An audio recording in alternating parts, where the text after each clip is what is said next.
Mireille est un garçon qui a eu une enfance malheureuse. Ses parents et sa sœur cadette ont été assassinés. Il a été adopté par sa tante et son oncle et a été continuellement maltraité. Perdant toute foi et espoir, Mireille a décidé de mettre fin à ses jours. Cependant, un ange est descendu pour l'aider. Elle lui a donné l'espoir de vivre et la capacité de décider de la vie et de la mort d'une personne. Quand cet ange a révélé que ceux qui avaient assassiné ses parents étaient sa tante et son oncle, Mireille est allée les voir et s'est vengée. Puis il a été entraîné dans un jeu pour choisir le nouveau dieu de la terre. Voici Mireille. Aujourd'hui, c'est le jour de sa remise de diplôme de lycée, et tandis que tout le monde mélangeait ses émotions, certains heureux et d'autres tristes parce qu'ils allaient quitter l'école, Mireille restait assis silencieusement à un endroit sans aucune émotion. Il est sorti de l'école, est entré dans un magasin de proximité, a choisi un gâteau pour lui-même et l'a mis dans sa poche. Après cela, Mireille est monté sur un grand bâtiment et a décidé de se jeter dans le vide. Dans son cœur, il voulait seulement crier fort qu'il voulait juste être heureux. Mais au lieu de devenir un tas de chair molle mélangée avec cœur, foie et intestin, Mireille a été sauvée par une fille d'en blanc. Elle s'est présentée comme un ange. Mais Mireille lui a dit qu'elle n'avait pas besoin de se mêler des affaires des autres et qu'elle devrait simplement le tuer. Cependant, l'ange a dit qu'elle était venue pour l'aider, car lorsqu'il tombait, il avait dit qu'il voulait être heureux. La fille a raconté les circonstances de Mireille, qu'à l'âge de 7 ans, toute sa famille était morte et que sa souffrance avait commencé lorsqu'il avait été adopté par sa tante et son oncle. Sans famille ni amis, il avait perdu l'espoir de vivre et avait choisi le chemin de mettre fin à sa vie. Et l'ange-fille est apparue pour offrir à Mireille un nouvel espoir. Elle lui donnerait deux choses d'espoir. La première était la liberté et l'amour. Cependant, Mireille ne croyait plus en rien et voulait seulement mourir rapidement. À ce moment, l'ange-fille lui a donné 2 anneaux. Le collier ferait pousser des ailes qui apporteraient la liberté, tandis que le bracelet lancerait une flèche d'amour qui, si elle touchait quelqu'un, ferait que cette personne tomberait follement amoureuse de Mireille. Personne ne le verrait et seuls les autres anges pourraient le voir. De plus, il ne pouvait pas être retiré. Après cela, ignorant les paroles de Mireille, l'ange-fille lui dit d'essayer d'utiliser les ailes d'ange. Avec seulement 2 incantations, de derrière, Mireille fit pousser une paire de très grandes ailes. Il s'envola dans le ciel, à travers les couches de nuages. Et quand il les traversa, il vit un magnifique coucher de soleil. Mireille continua de voler jusqu'à la nuit. Il tendit la main et toucha la surface de l'eau, puis se mit soudain à pleurer. Peut-être était-ce le sentiment d'être libre. Après cela, Mireille vola partout avec les ailes. Il vit soudain un trèfle à 4 feuilles sur un drapeau, puis se souvint d'une promesse avec son ami d'enfance. Après cela, Mireille s'arrêta à un sanctuaire et l'ange-fille apparut de nouveau. Les deux se parlèrent. Maintenant, il pouvait tout faire, par exemple, obtenir l'amour ou la richesse, ou même plus, se venger de ses parents. À ce moment-là, l'ange-fille révéla que c'était son oncle et sa tante qui avaient tué sa famille. Mireille semblait ne pas en croire ses oreilles. Tout ce temps, il avait enduré des abus de cette famille parce qu'il pensait leur être redevable. Maintenant, la vérité choquante est apparue lorsqu'il a su qu'ils étaient ceux qui avaient détruit le bonheur de sa famille. L'ange-fille a dit que s'il voulait vérifier, il n'avait qu'à utiliser la flèche de l'amour.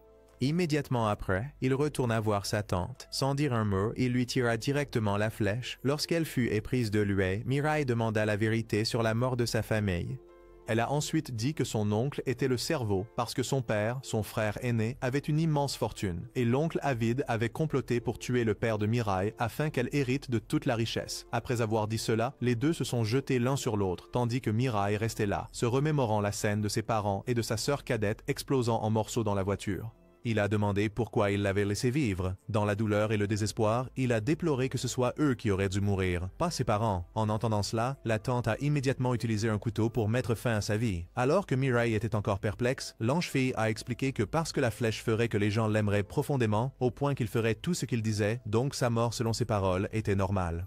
Après cela, un ange est apparu et a emporté l'âme de la tante, tandis que Mireille n'était toujours pas remis du choc car la mort était vraiment trop facile. Il se souvenait des mots de sa mère quand il était petit. Elle lui avait dit « Les gens naissent pour poursuivre le bonheur ». C'était sa croyance, vivre pour apporter le bonheur aux autres. Mireille a commencé à crier, réalisant que vouloir mettre fin à sa vie était vraiment insensé. Puis ensuite, Mireille s'est promis qu'il devait trouver le bonheur pour lui-même et aussi pour une partie de sa famille. Le petit ange répondit à son souhait et promit qu'elle l'aiderait. Elle se présenta comme Naz, son propre ange. 3 jours plus tard, ils se cachèrent dans un hôtel. L'affaire de sa tante était considérée comme un suicide, donc cela n'avait rien à voir avec lui. Ensuite, les deux ont discuté de ce qu'il devait faire pour être heureux, mais quoi qu'il fasse, il avait toujours besoin d'argent pour vivre. Naz a suggéré qu'il retourne s'occuper de son oncle. Après tout, c'était toujours l'argent de ses parents. Elle a expliqué qu'en plus de la flèche rouge dans le bracelet, il y avait aussi la flèche blanche. Celle-ci tuerait une personne instantanément. C'était ce que les anges utilisaient pour permettre à ceux qui allaient mourir de partir paisiblement. À ce moment-là, Nas lui expliqua qu'à présent, il y avait 13 candidats pour le poste de Dieu successeur existant sur terre, et chacun avait son propre ange. Ils allaient s'affronter pour devenir Dieu.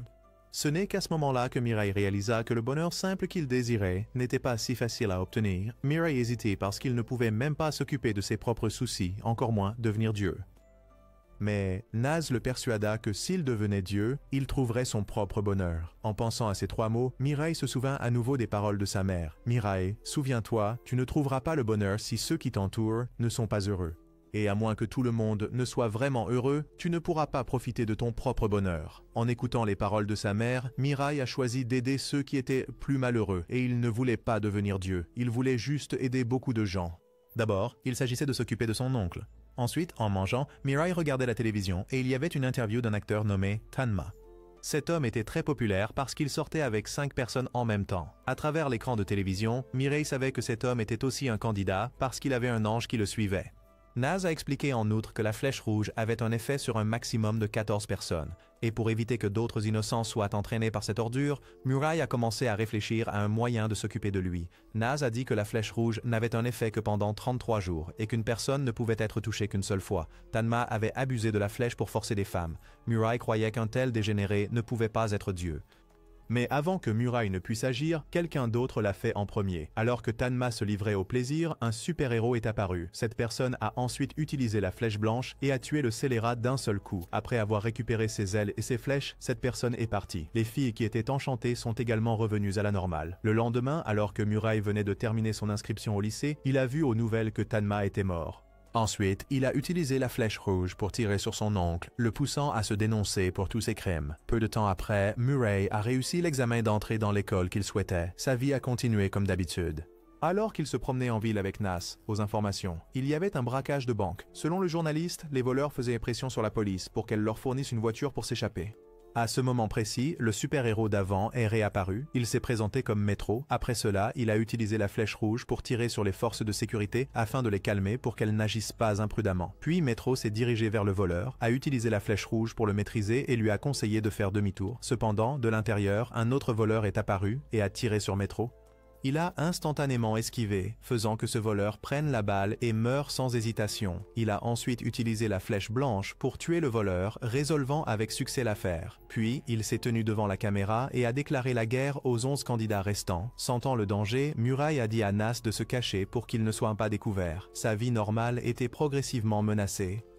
En retournant à l'appartement qu'il venait d'acheter, Mirai supplia Nas de le dépouiller de sa position de candidat. Il ne voulait plus mourir. Mais elle regrettait que même s'il faisait cela, il mourrait quand même. Elle a dit que ceux qui avaient été choisis comme candidats avaient rempli l'un des 3 critères. Le premier était vouloir mourir, le deuxième était haïr le monde, et le troisième était ceux qui voulaient le changer. Incapable de faire quoi que ce soit, Mirai a appris à accepter le présent. Na expliqua qu'il y avait 3 types d'anges. Les anges de rang spécial pouvaient utiliser à la fois les flèches blanches et rouges. Les anges de rang inférieur ne pouvaient utiliser que les flèches rouges, tandis que les anges de rang moyen pouvaient utiliser soit des ailes, soit des flèches rouges. Parmi les 13 candidats, il y avait 3 de rang spécial. Ils pouvaient encore être promus ou rétrogradés. Mirai a commencé à calculer comment gérer Metro. Le lendemain, Mirai s'est habillé pour se préparer à la cérémonie d'ouverture de l'école. Il a laissé Nas à la maison pour éviter d'être découvert. Cependant, malheureusement, à l'école, il y avait un ange qui volait de manière imposante. Cela prouvait qu'il y avait un candidat dans cette école. Avant qu'il ne puisse réfléchir à une solution, cet ange s'était déjà précipité sur lui. L'homme a dit qu'il était trop faible pour laisser paraître ses émotions lorsque la sueur coulait trop sur son visage. Mirai a sondé, demandant qui était le candidat dans cette école. Il a pointé derrière lui où il y avait une fille. Puis, à sa surprise, cette fille lui tira une flèche rouge droit dessus. Son esprit commença à s'embrouiller et il avoua son amour à la fille devant lui, tout en gardant sa raison. Cette fille, nommée Sachi, demanda à voir quel rang d'ange il avait. Bien qu'il ne veuille pas parler, il lâcha qu'il était de rang spécial parce qu'il avait à la fois des flèches blanches et rouges et aussi des ailes. Ensuite, il obéit aux paroles de Sachi et vola jusqu'à sa chambre pour s'asseoir et attendre. Après son retour, son ange lui a dit d'extraire des informations de Mirai. Après avoir confirmé qu'il n'était pas Metro, cet ange voulait que Mirai soit le gardien de Sachi. Comme elle était de rang moyen et n'avait que des flèches rouges, et pour éviter d'être touchée par les flèches d'autres candidats, ils avaient besoin d'elle. Sachi ne les avait pas, donc cet ange avait besoin que Mirai la protège. Étant toujours sous le contrôle de la flèche rouge, Mirai accepta tout. Ensuite, il a créé un lien pour les deux, et après il a laissé Mirai emmener Sachi voler une fois pour s'y habituer. Et dans le ciel, il a été révélé que les deux étaient amis d'enfance. Mirai a promis de l'aider pour qu'elle puisse sourire comme avant. Après leur retour, Rebel, l'ange de Sachi, a dit que Metro avait attrapé un criminel et préparait une exécution publique ce soir. Rebel a expliqué davantage sur le dieu qui serait choisi à travers la personnalité, les actions et les paroles des candidats. Mais Metro allait à l'encontre de tout cela. Il a choisi le chemin du sang pour devenir le nouveau dieu. Cependant, le fait qu'il gagnait le cœur des gens signifiait clairement qu'il avait un plan, et toujours sous l'influence de la flèche rouge, Mirai s'est porté volontaire pour rencontrer Metro afin de le confronter pour l'empêcher de nuire à Sachi. Juste au moment où il était sur le point d'agir imprudemment, Nas est arrivée. Elle a expliqué que s'il mourait, son rang spécial serait transféré à Sachi et Rebel visait cela pour promouvoir Sachi. Voyant son plan exposé, il a abandonné. Ensuite, Sachi l'a également arrêté. Puis Nas a pris la parole, proposant une coopération avec Rebel, car même sans la flèche rouge, Mirai aimait déjà secrètement Sachi depuis longtemps. Ensuite, Rebel a suggéré que Mirai vive chez Sachi pour la protéger plus facilement. Il n'avait bien sûr aucune objection, et elle non plus. Ainsi, un mois passa. Metro agissait toujours de manière chevaleresque, comme toujours. En rentrant chez lui, il fut révélé qu'il était un jeune maître riche. Il était frustré car pendant un mois entier, aucun candidat n'était venu à lui. Il a demandé à son ange si elle avait une méthode et elle a suggéré quelque chose. Pendant ce temps, Mirai, après un mois, bien que n'étant plus sous l'effet de la flèche rouge, s'accrochait toujours à Sachi. Il a promis de la protéger, car la voir heureuse était son bonheur. Ensuite, à la télévision, des nouvelles sont arrivées. Metroman n'avait plus l'intention de déclarer la guerre, mais voulait exprimer sa volonté de coopérer avec les 11 autres candidats en tant qu'alliés, ce qui ressemblait clairement à un piège. Metro a invité tout le monde à se rencontrer dans un stade. Bien qu'il sache que c'était un piège, Mirai voulait quand même y aller. Au moins, il devait déterminer qui étaient leurs ennemis. Peu de temps après l'arrivée de Mirai et Sachi au stade, où de nombreuses personnes s'étaient rassemblées, Mirai observa qu'il y avait 3 anges ici. Peu après, tout le monde fit le compte à rebours, et Metro apparut. Ensuite, 2 autres Metro apparurent. Sans dire un mot, ils attaquèrent immédiatement Metro, mais les flèches rouges ne pouvaient pas le toucher. La raison, expliquée par Nas et Rebel à la maison, était que Metro avait été touché par un autre candidat avec une flèche rouge, et un candidat qui a été touché ne sera pas affecté par la flèche rouge d'un autre candidat pendant les 33 jours suivants. Ainsi, il a été déduit que la personne qui se tenait là-bas n'était pas le vrai Metro. Metro bleu et Metro jaune devinrent immédiatement prudents, mais le Metro en bas expliqua que la raison pour laquelle il ne pouvait pas utiliser la flèche rouge sur lui était qu'il n'avait pas révélé son visage. Il faut révéler le visage pour l'utiliser, et chaque utilisation a un temps de recharge de 2 secondes, avec une portée maximale de 30 et 1,6 mètres. À ce moment-là, le vrai Metro est apparu sur le grand écran et il a dit que celui en bas n'était qu'un appât pour les attirer tous les deux. Il a confirmé que l'explication sur leur technique était correcte. Cependant, ils ont oublié une chose, qu'un rang spécial pouvait utiliser à la fois les flèches rouges et blanches en même temps, donc son temps de recharge n'était que de 0,3 secondes. Après avoir dit cela, il est parti. En colère, Blue Metro et Yellow Metro avaient l'intention de capturer celui qui était contrôlé pour l'interroger. À ce moment-là, un autre candidat est apparu, voulant se joindre à eux pour combattre Metro. Ils ont accepté, à condition que la fille soit frappée par une flèche rouge. Cependant, Metro a été plus rapide, car il s'est précipité et l'a transpercé avec la flèche rouge, transformant cela en un combat à 2 contre 2. Il a rappelé aux deux d'être plus intelligents s'ils ne voulaient pas être tués par lui en un instant, et après avoir dit cela, Metro a de nouveau disparu. En réponse à l'avertissement de Metro, Blue a crié, appelant les candidats encore mêlés dans le public à sortir et à les aider. Il savait qu'aucun des candidats ne voulait que Metro devienne le nouveau dieu, alors ils avaient besoin d'aide. Murray savait que plus ils se rassembleraient, plus ils deviendraient forts, mais il choisit quand même de ne pas se révéler. À ce moment-là, 2 autres Metros, vert et rose, sortirent et demandèrent à se joindre. Ils n'avaient pas d'ailes, seulement des flèches, alors ils acceptèrent aussi que Blue leur tire une flèche rouge. Après qu'ils aient terminé, Metro est réapparu, échangeant de place avec le faux si rapidement que les 4 ne l'ont pas remarqué, et en 1 seconde, la fille contrôlée par Metro est apparue à l'écran. Metro a immédiatement tiré 2 flèches à la fois, tuant Blue et contrôlant Yellow, et il a été révélé que Green et Pink étaient également juste ses pions.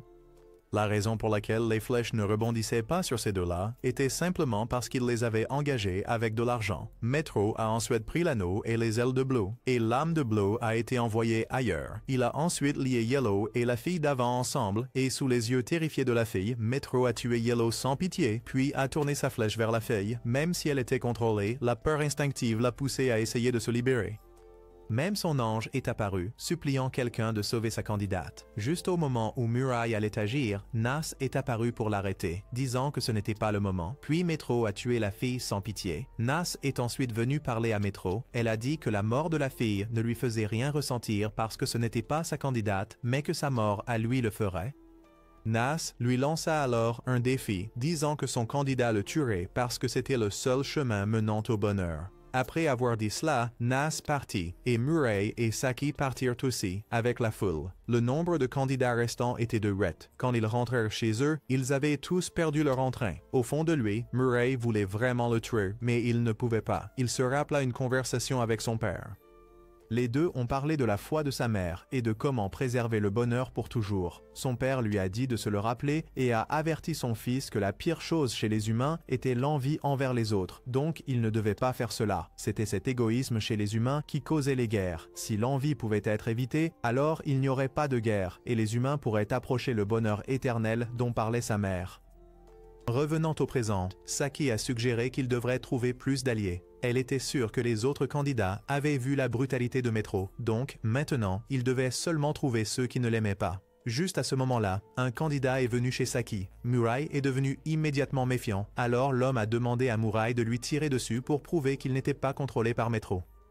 Quand il était sur le point de le faire, Nas l'arrêta parce qu'elle sentait que cet homme disait la vérité. Ils s'assirent et parlèrent. L'homme dit qu'il ne lui restait pas beaucoup de temps car il n'avait plus que 3 mois à vivre à cause d'un cancer. Alors qu'il était allongé sur le lit, se tordant de douleur, un ange est apparu et lui a donné l'espoir de vivre, lui disant qu'il survivrait s'il devenait un dieu et que toutes les maladies disparaîtraient. En regardant la photo de sa femme et de ses enfants, il a décidé de rejoindre le jeu. Cependant, lorsqu'il a vu la scène où Metro tuait des gens si impitoyablement, il a réalisé qu'il ne pouvait pas le vaincre. Alors il a voulu coopérer avec Muraille et Saki. L'oncle a également révélé que la durée de la bataille serait de 999 jours. Et comme il savait qu'il ne pouvait pas devenir le nouveau dieu, il a utilisé une flèche rouge pour forcer un milliardaire à lui donner de l'argent afin qu'il puisse organiser une meilleure vie pour sa femme et ses enfants.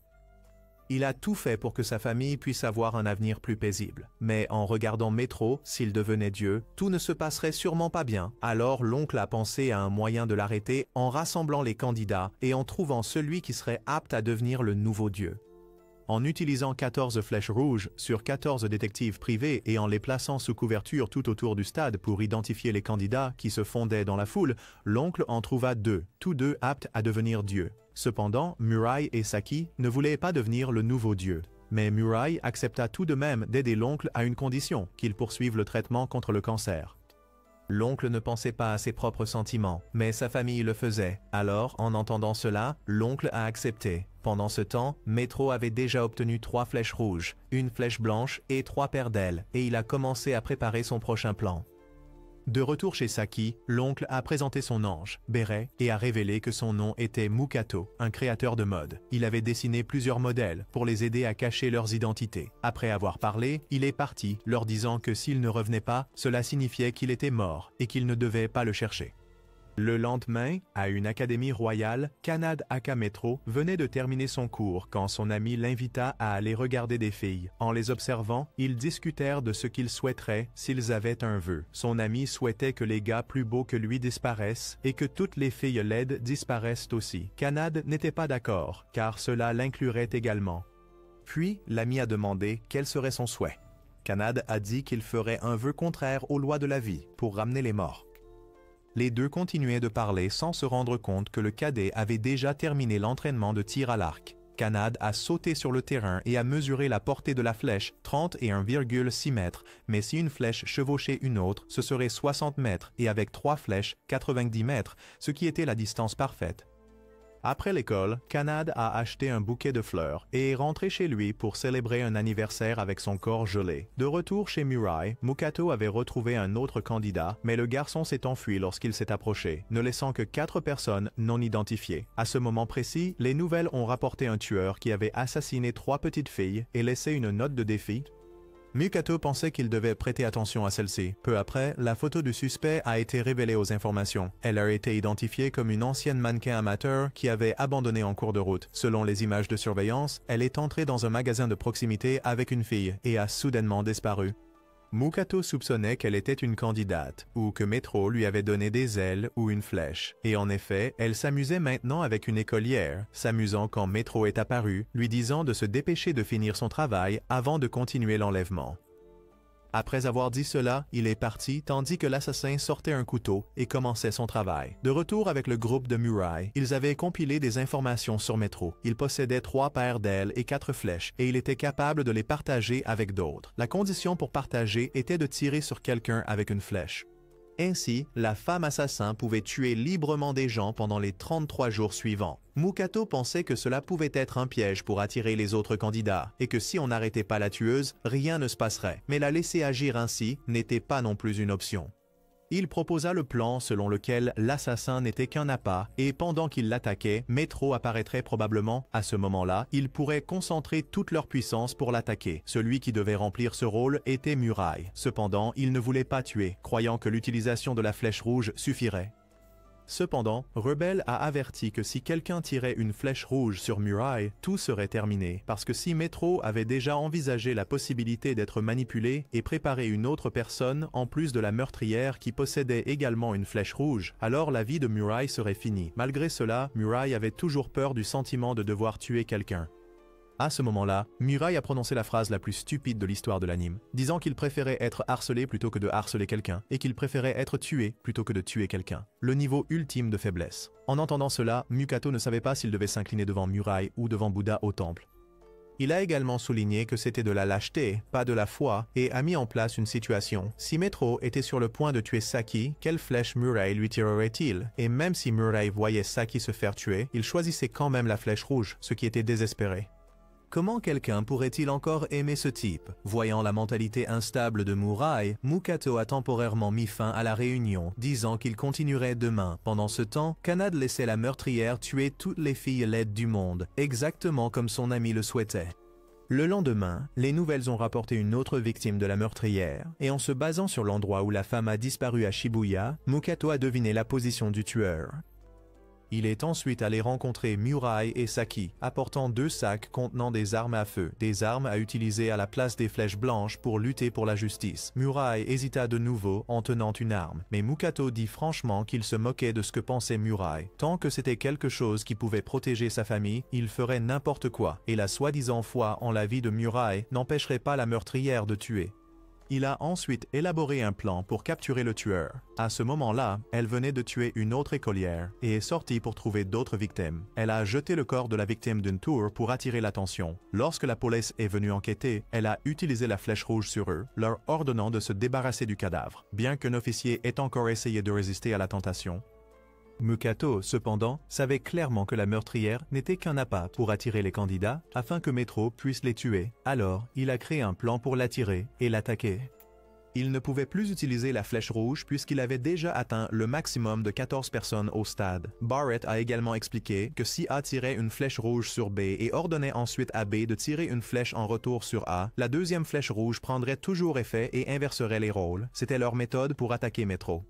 Puis, Mukato et Murai se préparèrent. Barrett et Naz les accompagnèrent, tandis que Rebel et Saki restaient derrière pour garder. Avant de partir, Mukato dit à Murai d'être plus sage s'il ne voulait pas perdre ses proches et qu'il tuerait la meurtrière si Metro n'apparaissait pas. Car si elle s'échappait, il y aurait plus de victimes. Tous deux partirent alors. Mukato confronta la femme, tandis que Murai attendait une opportunité.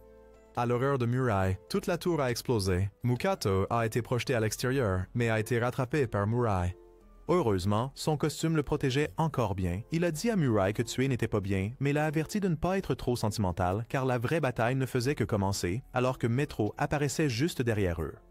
Le personnage principal continuait de prêcher que tuer était mal, mais Metro n'aimait pas entendre cela. Pour lui, sacrifier quelques-uns pour protéger la majorité était naturel. Murai cria qu'il ne pourrait jamais comprendre le sentiment de perdre un être cher. Mais malheureusement, Metro comprenait cela mieux que quiconque, car sa jeune sœur bien-aimée était morte.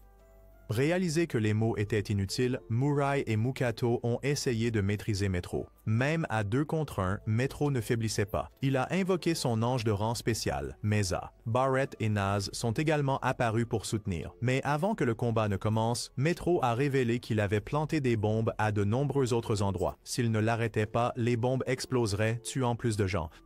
Pour empêcher cela, Mukato proposa que seul l'un d'eux meure dans cette bataille. Metro accepta et voulut prendre les ailes et la flèche de Mukato. Ainsi, Mukato s'avança, permettant à Metro de l'exécuter. À ce moment-là, Murai avait la chance de tirer sur Metro, mais a choisi de détruire la flèche blanche de Metro pour sauver Mukato. Il s'est ensuite précipité sur lui et les deux se sont affrontés à grande vitesse. Metro s'amusait continuellement avec Murai en utilisant ses flèches blanches, tandis que Murai, telle une bête affamée, était désespéré de lui planter une flèche rouge. L'affrontement de leurs flèches créait des zones sombres dans l'air. Et tandis que Metro était encore dans son excitation, Oncle Mukato lança une attaque par derrière. Il tira continuellement des balles sur l'armure, ralentissant ainsi Metro. Profitant de l'occasion, Murai s'est précipité pour le poignarder, mais en un bref instant, il a vu le visage de Metro. Il a hésité et l'a laissé s'échapper. Les deux sont ensuite retournés chez Saki, son corps tremblait encore. Tout ce temps, il avait toujours enduré la violence. Ce n'était pas de la force, mais sa faiblesse. C'était un lâche qui n'osait pas résister. Il ne voulait pas tuer, mais Metro l'avait poussé à cette limite. Il ne savait plus quoi faire. Juste à ce moment-là, Nas est apparue. Elle a dit qu'il devait se battre pour que tout le monde puisse être heureux. Cependant, Murai avait toujours peur de cette tuerie où les gens devaient se blesser les uns les autres. Oncle Mukato lui a accordé une pause aujourd'hui pour qu'il puisse se calmer, et demain, il discuterait à nouveau du fait qu'il avait vu le visage de Metro. Et dans les jours suivants, Murai, comme un pervers, continuait à s'accrocher à Saki. Pendant ce temps, Oncle Mukato a entendu Rebelle expliquer pourquoi Saki avait été choisie. Il a dit qu'il l'avait trouvée quand elle voulait aller à la mer pour mettre fin à ses jours, et le proche ami de Kanaïd a secrètement réalisé qui il était parce qu'hier, il avait regardé le combat en direct et vu Metro blessé, et aujourd'hui Kanaïd était aussi blessé. De retour chez Saki, l'oncle Mukato n'obtint que peu d'informations avant de faire une pause, car les deux jeunes n'avaient pas encore retrouvé leur entrain. Cette nuit-là, alors que Murai était allongé pour dormir, Saki s'approcha et dit qu'elle avait besoin de parler et l'invita à venir s'allonger sur le lit avec elle. Rebelle était un peu inquiet car, de toute façon, Murai n'avait pas l'air digne de confiance. Mais Saki lui dit de partir un moment pour que les deux puissent parler. Nas, en entendant cela, l'entraîna immédiatement. Puis Murai s'est également allongé sur le lit avec Saki. Après un bref silence et une tension entre les deux, Saki a parlé la première. Elle a dit qu'elle voulait mourir. Elle a dit que même si les deux étaient amis, elle ne pouvait rien faire pour l'aider dans cette bataille. Elle restait juste assise là à le regarder protégé. Elle a raconté que quand ils étaient petits, ils jouaient ensemble. Quand Murai a trouvé un trèfle à 4 feuilles, Saki voulait aussi en trouver un, mais elle n'y parvenait pas, peu importe combien elle cherchait. Alors, il le lui a donné. Le trèfle à 4 feuilles symbolisait la chance et le bonheur. À l'époque, le bonheur était aussi simple que cela. Puis Saki a avoué qu'elle avait participé à le harceler dans le passé. Elle avait suivi ses amis pour se moquer de lui. Y penser la rendait très regretteuse. Donc, en terminant le collège, quand elle l'a vu marcher seule, elle a couru après pour s'excuser et rendre le trèfle à 4 feuilles. Cependant, ce qu'elle a vu, c'est qu'il sautait d'un étage élevé. Trop choquée et pleine de remords, pensant que c'était à cause d'elle, Saki a aussi décidé de mettre fin à ses jours pour expier. Et à ce moment-là, Rebelle est apparu en disant que Murai était toujours en vie. Quand les deux sont devenus coéquipiers, Murai ne l'a pas traitée comme avant, mais a été encore plus gentil avec elle. Cela n'a fait qu'alourdir sa culpabilité, alors elle voulait que Murai la tue. Il n'a rien dit. Face à la supplication de Saki de mourir, Murai l'a emmenée dehors. Puis, il la laissa tomber librement pour qu'elle lutte elle-même entre vivre ou mourir. Quand il lâcha sa main, Saki essaya de s'accrocher à la main de Murai. Elle voulait vraiment encore vivre. Elle voulait encore se battre à ses côtés et avec oncle Mukato. À ce moment-là, Murai parla enfin. Il dit qu'il ne l'avait jamais détestée ni ressenti de rancune envers elle.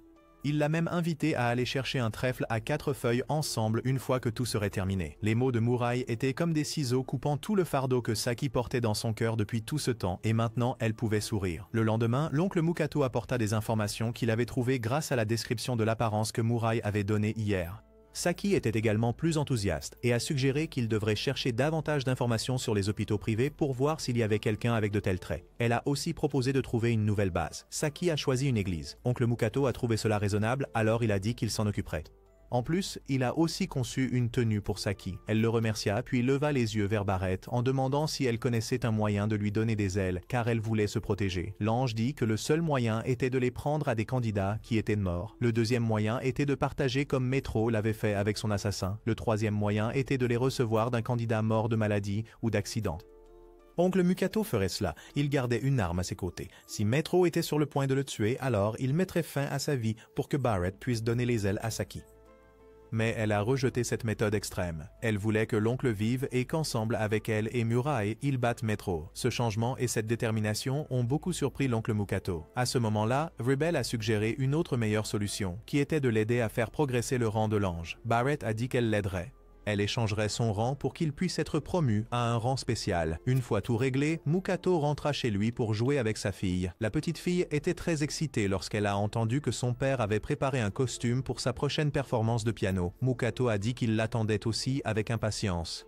Après avoir joué avec sa fille, l'oncle est retourné dans sa chambre. Il avait même préparé une robe de mariée. Robe pour sa fille au cas où il ne pourrait pas vivre jusqu'à ce jour-là. Le lendemain, au bureau du détective privé, il y avait un candidat qui est venu voir les détectives que Mukedo contrôlait. Il a utilisé un couteau pour extraire des informations sur qui c'était. Pendant que le groupe de Murai était allé à leur nouvelle église de base, les anges pouvaient maintenant voler librement. Oncle Mukedo a également donné à Saki un nouveau costume à essayer, alors que Revel devait se préparer pour la promotion. Après que Saki ait fini de se changer et soit sortie, elle ressemblait à un chat doré. Mukedo avait conçu pour elle une tenue adaptée pour combattre en style embuscade. À ce moment-là, l'une des flèches rouges de l'oncle est soudainement revenue, ce qui signifiait qu'un des détectives était mort. Se sentant inquiet, Mukedo appela Murai pour s'équiper et le suivre. Et en effet, la chose qu'il redoutait le plus s'est produite. Le candidat avait découvert la maison de l'oncle. Mukedo a dit à Murai de s'occuper de lui pendant qu'il entrait dans la maison pour trouver sa femme et sa fille.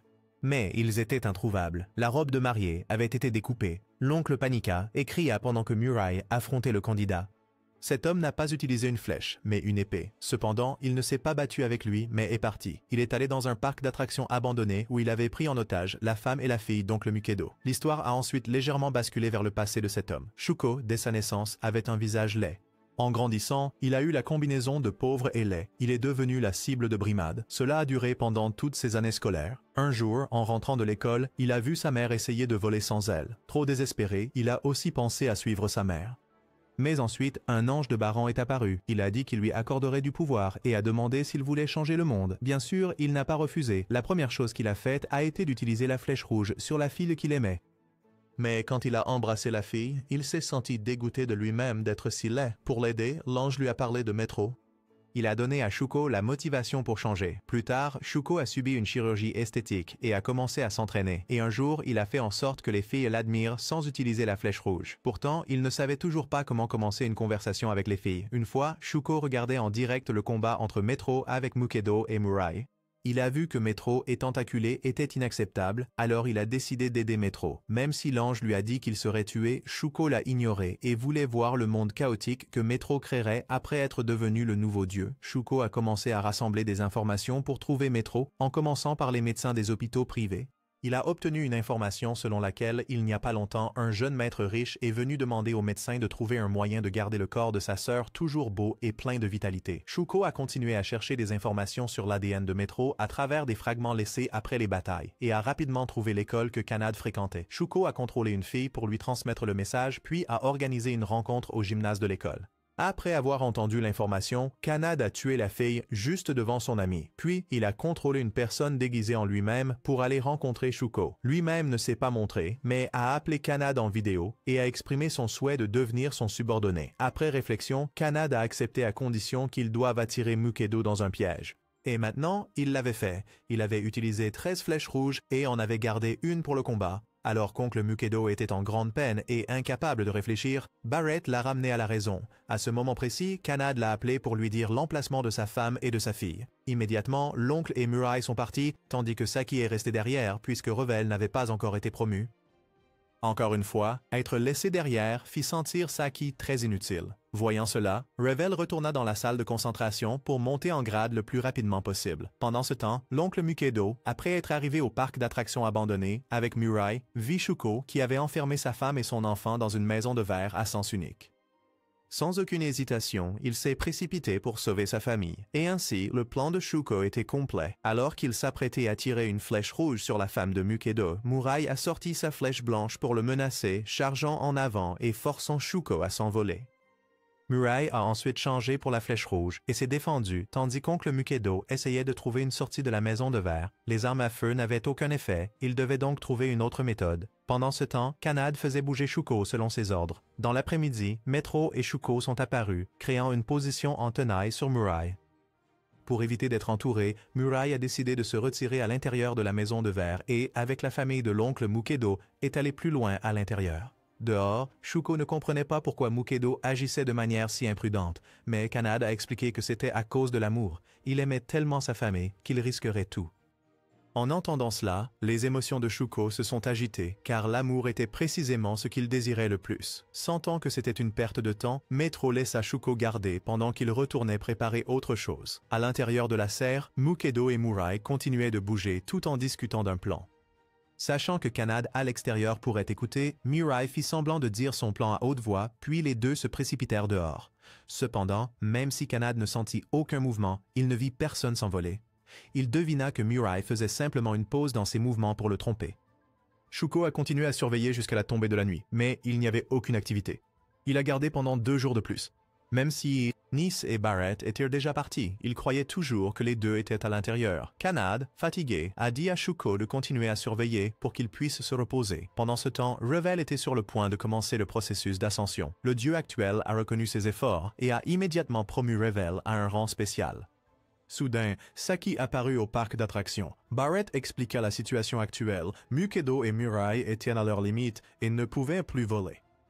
L'ange de Shuko est venu féliciter Revel pour sa promotion et a désigné Saki, disant qu'elle était la clé pour les aider maintenant. Pendant que Shuko montait la garde, Saki lui a tiré une flèche rouge, le rendant immédiatement amoureux d'elle. Bien qu'il soit toujours loyal à Metro, son cœur a aveuglé sa raison. Elle l'a ensuite attiré loin de son poste de garde. Ne voulant pas décevoir son idole, il a demandé à Metro la permission d'aller aux toilettes, puis s'est rapidement éclipsé. Il s'est envolé directement vers Sachi, et avec des yeux pétillants, elle a supplié Shoko de l'aider à sauver Mukato et Mirai. Incapable de résister à son charme, Shoko a immédiatement commencé à briser frénétiquement le verre de l'extérieur. Rebel les a contactés à l'intérieur, disant aux deux de se préparer. Kanade a appelé Shoko pour qu'il s'arrête et l'a invité à le servir. Mais cette fois, Shoko a refusé. Il avait été touché non seulement par Sachi, mais aussi par Mukato, qui lui avait montré ce qu'était le véritable amour familial. Il avait compris cela grâce à Sachi, et maintenant il ferait n'importe quoi pour elle. Les paroles de ceux qui méprisaient la vie ne signifiaient plus rien pour lui. Juste au moment où Shoko brisait le verre, Metro est arrivé avec 3 autres candidats. Shoko s'est placé devant Sachi pour la protéger, tandis que Mukato et Mirai s'échappaient par la fissure que Shoko avait faite.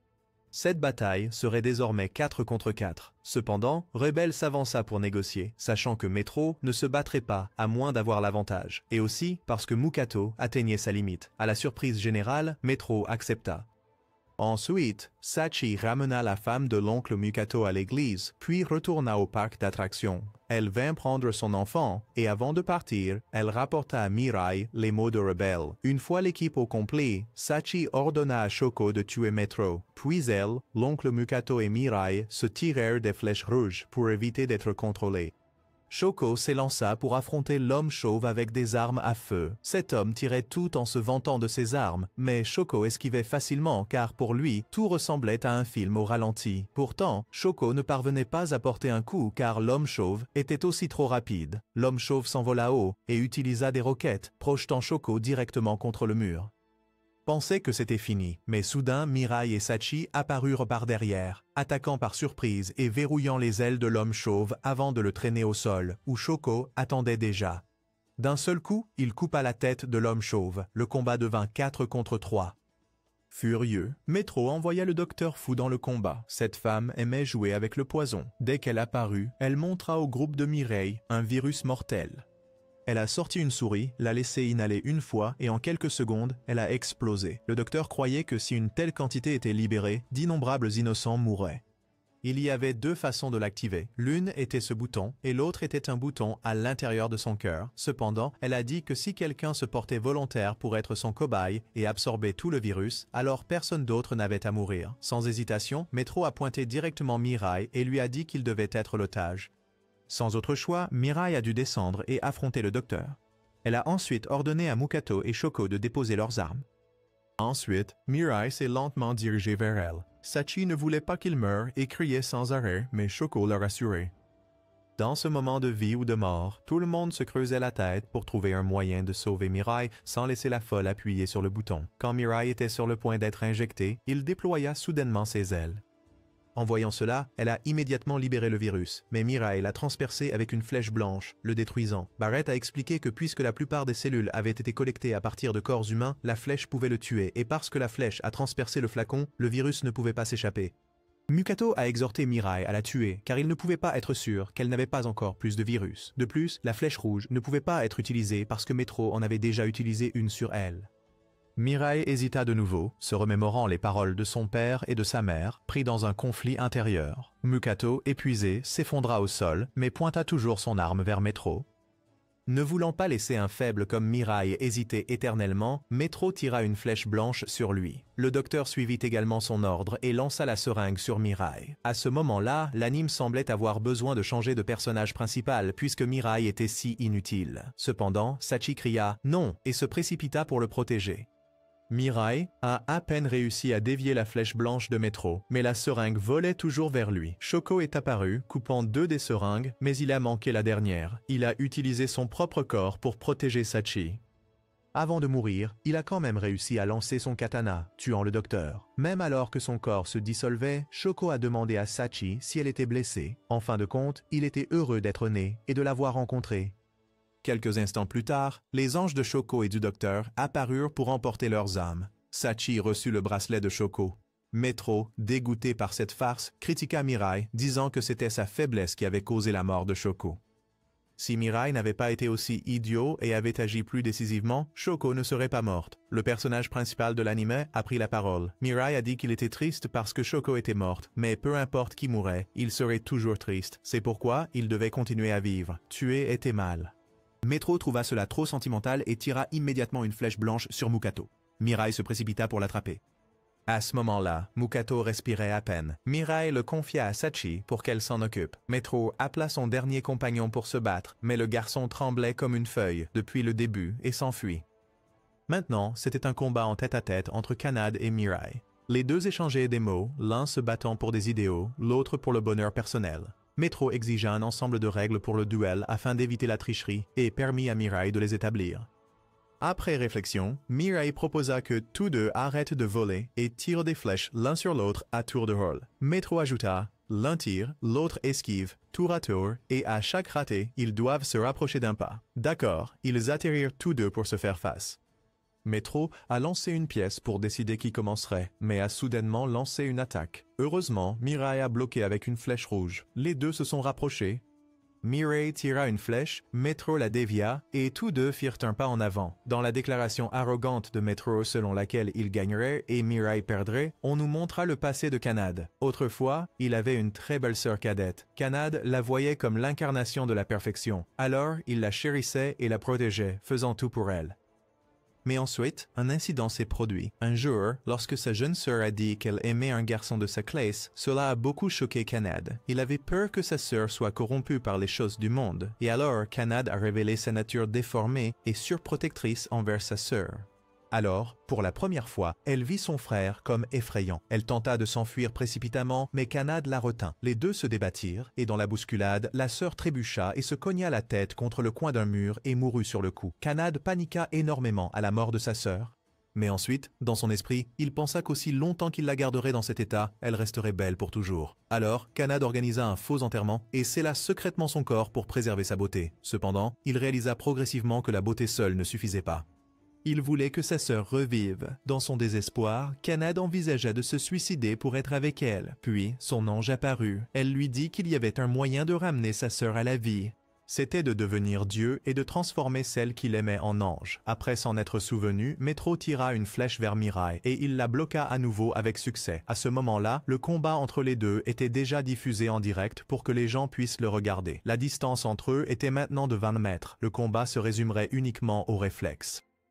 Metro continua de divaguer sur le fait qu'il méritait d'être le nouveau dieu, qu'il était l'élu, que l'utilisation de ce pouvoir était l'une des options. Puis ce fut le tour de Mirai. Comme la distance était courte, la force du tir était suffisamment forte pour repousser légèrement Metro avant qu'il ne chasse la flèche. La distance entre eux se réduisit à nouveau. Cette fois, cela se jouait uniquement sur les réflexes pour voir qui était le plus rapide. Mirai était plutôt déconcerté, car il ne savait pas s'il pourrait bloquer à temps. À ce moment-là, Saki prit la parole. Elle proposa de céder et de laisser Metro devenir dieu s'il arrêtait le combat ici. Mais Mirai fut le premier à s'opposer. Il a dit que Metro avait tué trop de personnes innocentes. Il ne deviendrait pas Dieu sans en payer le prix. Cependant, Metro insistait sur le fait que ceux qui l'avaient tué le méritaient, car ils étaient les rebuts de la société. Il croyait avoir raison, qu'il était suprême et au-dessus de tous les autres, que lorsqu'il deviendrait Dieu, il mettrait son idéologie en pratique. Il changerait ce monde, éliminerait les disparités, effacerait la pauvreté et l'inégalité, et créerait une société où tout le monde vivrait dans le luxe. Ce n'était plus une bataille pour Dieu, mais de la politique. Comme chaque mot de Metro était reçu par le peuple, Metro déclara en outre qu'il éliminerait ces parasites vivant de l'argent des impôts, que l'écart entre riches et pauvres disparaîtrait une fois les pauvres exterminés. Maintenant, l'égalité qu'il prêchait s'était transformée en discrimination de classe. Metro affirmait que l'humanité n'était pas différente des crabes dans un seau. Quand l'un grimpe, un autre le tire vers le bas. Ceux nés dans des familles riches pouvaient se trouver satisfaction physique et émotionnelle. Les beaux produisaient des gens plus beaux, les cochons laids produisaient plus de laideur. Ils détestaient le monde où les beaux devaient partager le même air avec ces cochons. Puis Canada dit qu'un ami lui avait dit qu'il souhaiterait, s'il avait un vœu, que tous les gens laids disparaissent, et que l'égalité dont Metro parlait, si les riches étaient laids, il les tuerait aussi. Le but était de créer un monde uniquement de belles personnes et où tout le monde serait riche, tandis que les belles mais pauvres seraient réduites en esclavage. Après avoir écouté ces divagations, Mireille s'était déjà rapprochée à moins de 5 mètres de lui. À cette distance, bloquer était impossible. Il ne restait que fuir, ce qui équivalait à perdre. Cependant, à ce moment-là, Mireille se demanda si le Metro devant lui était le vrai, car d'après ce qu'il savait, Metro ne se battrait jamais sans avantage, encore moins dans un combat équitable. Voyant Mireille trop naïf, Metro révéla son visage. Après confirmation, Mireille n'hésita plus. À l'extérieur, le FBI observait également la diffusion. Mireille prit alors une posture offensive. Alors que les nuages couvraient le ciel, Mireille chargea directement vers Metro au lieu de tirer une flèche. L'attaque surprise fut efficace, car la flèche blanche de Metro manqua sa cible. Cependant, Mireille ne put pas enfoncer sa flèche rouge dans Metro, car il en avait déjà une plantée par quelqu'un d'autre. Et en plus, Metro avait réussi à bloquer avec sa propre flèche blanche. Mais Mireille déploya ses ailes et repoussa Metro en arrière. Il verrouilla ses bras pour l'empêcher d'utiliser des flèches, puis utilisa ses ailes pour couvrir le visage de Metro, le faisant paniquer. Essayer de les retirer était impossible car, selon Barrett, les ailes sont intangibles. Il a paniqué, parce que s'il était touché par la flèche rouge, il serait tué par Mukato que Mireille le veuille ou non, puisque plus tôt, son oncle avait déjà tiré la flèche rouge sur Mireille. Il a sorti un couteau et l'a poignardé. Mais le costume que son oncle avait conçu le protégeait encore bien, même si ça faisait un peu mal. Désespéré, il a appelé son ange pour l'aider à changer de main pour utiliser la flèche.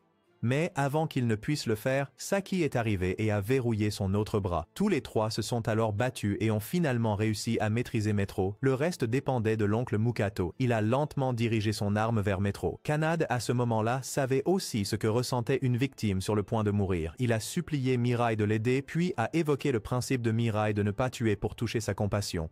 Mais même s'il était ému, la flèche de son oncle était toujours plantée en lui et il ne pouvait rien faire. Avec ses dernières forces, son oncle supplia Barrett de l'aider à appuyer sur la gâchette. Et à chaque balle tirée, des images de sa femme et de son enfant apparaissaient devant lui.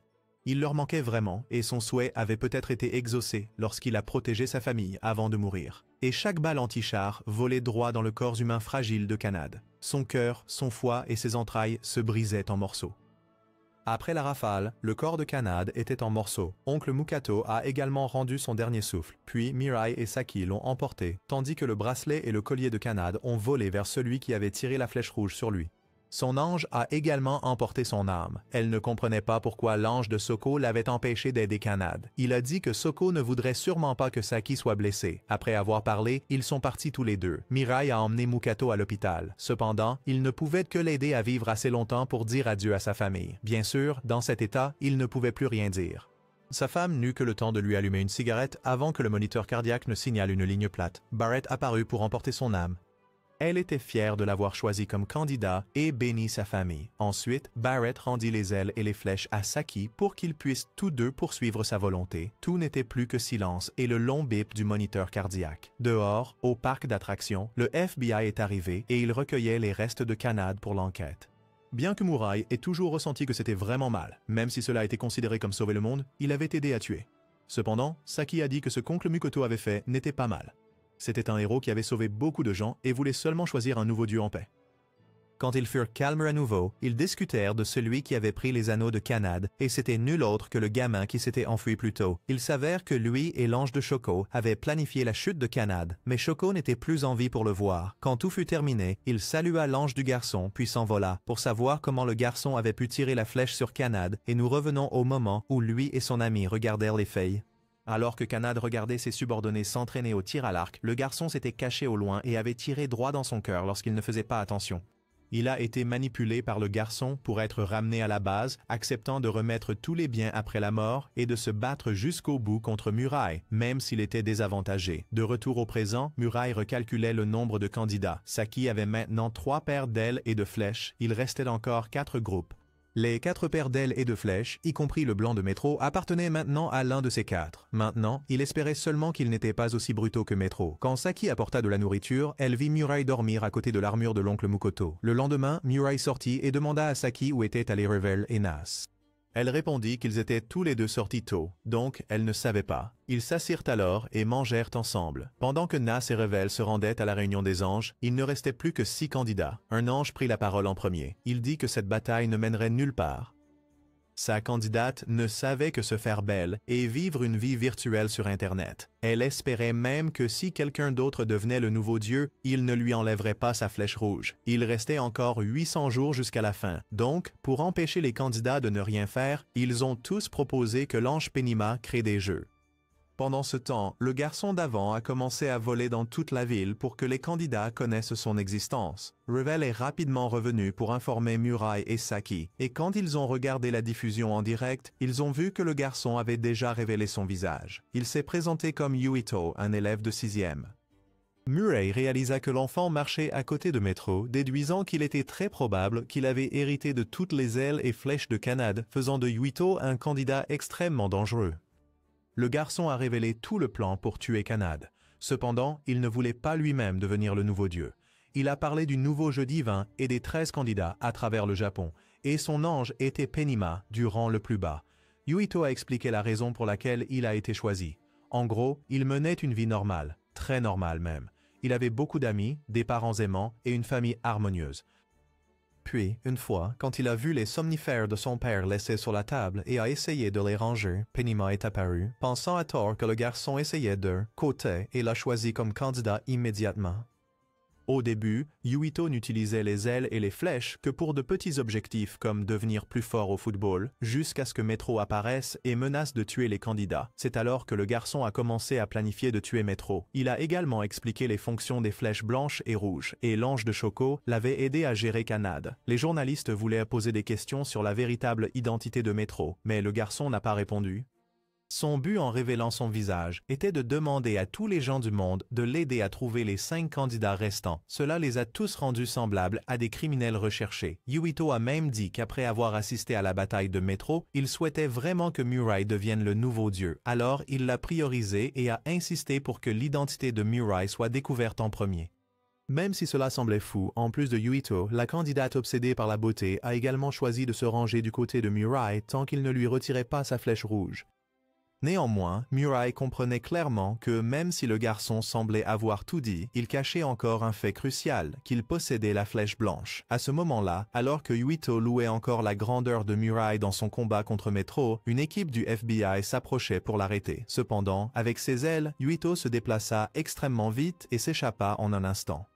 Se sentant ennuyé, il leur a dit de se dépêcher de trouver les candidats avant de partir. Maintenant que les candidats étaient connus, le gouvernement envoyait des gens pour rechercher des individus suspects, comme quelqu'un de pas remarquable, mais soudainement poursuivi par de belles personnes, serait sous surveillance gouvernementale. Il voulait utiliser les candidats comme une alternative aux armes nucléaires. Quant à Saki et Murai, ils n'avaient pu profiter d'une vie paisible que pendant quelques jours, mais maintenant ils étaient de nouveau mêlés à des ennuis. Saki, toujours sous l'influence de la flèche rouge, proposa de s'enfuir avec Murai pour vivre dans un endroit éloigné, isolé du chaos. Cependant, Murai refusa. Il porterait la volonté de l'oncle Mukoto. Il ne fuirait pas, il se lèverait et vivrait sa propre vie. Il croyait que les gens n'avaient pas encore réalisé leurs identités, donc ils pouvaient simplement continuer à vivre normalement. Mais c'était seulement ce qu'il croyait, car lorsque le deuxième semestre a commencé et que Murray et Saki sont retournés à l'école, alors que Murray était seul, un inspecteur du FBI l'a approché. Après seulement quelques phrases, il savait que Murray était un candidat. Murray est immédiatement devenu méfiant. Cependant, l'inspecteur n'avait pas de mauvaises intentions. Le gouvernement avait ordonné l'arrestation des candidats, mais il était l'un de ceux qui s'y opposaient, et son collègue parlait aussi à Saki. Juste à ce moment-là, un cri se fit entendre. Saki, effrayé, avait tiré une flèche rouge sur la collègue féminine. L'inspecteur lui demanda rapidement « M'aimes-tu encore ?» Mais la collègue dit seulement qu'elle était déjà amoureuse de Saki, confirmant ainsi l'identité de candidat de chacun d'eux, car cette collègue féminine était en réalité sa fiancée. Il se présenta alors comme Hoshi, disant qu'il était venu pour aider les deux, car actuellement non seulement le gouvernement japonais, mais aussi d'autres pays visaient les candidats. Comme ils avaient déjà un collègue pris en otage, ils décidèrent de faire confiance à Hoshi. Les deux sont ensuite partis avec lui. Il a dit que leur collègue, Umi, était celle qui avait découvert en premier les identités de Murray et Saki. Actuellement, au sein de l'organisation, à part lui et elle, personne d'autre ne connaissait encore leur existence. La raison pour laquelle il les avait cherchés était qu'il avait besoin de Murray et Saki pour trouver les autres candidats, surtout Murray, car le gouvernement croyait qu'il possédait la flèche blanche. Maintenant, il n'était rien de moins qu'un assassin, une arme vivante. L'assassinat serait extrêmement facile pour lui, et il serait celui qui changerait l'équilibre du pouvoir politique à travers le monde entier. Pour empêcher le monde de tomber dans le déséquilibre, Hoshi devait contrôler Murray. Non seulement les autres pays, mais Hoshi devait aussi dire la vérité. Si Murray tombait entre les mains du gouvernement, il le laverait le cerveau et le transformerait en arme biologique. En entendant qu'il serait forcé de tuer des gens, Murray était profondément tourmenté et jura qu'il ne ferait jamais une telle chose. Ensuite, Hoshi les emmena dans un appartement sûr où ils ne seraient pas surveillés, afin qu'ils puissent être tranquilles. Hoshi reçut alors un appel de son supérieur rapportant qu'il n'avait encore trouvé personne, et il reçut l'ordre d'assister à une réunion. Avant de partir, Hoshi leur a donné un téléphone spécialisé qu'ils devaient utiliser pour communiquer en cas de besoin. Après leur départ, les quatre se sont assis ensemble pour discuter de la possibilité de leur faire confiance. Bien que Murray ait encore des doutes, puisque Saki et les deux anges avaient choisi de faire confiance, il a également accepté.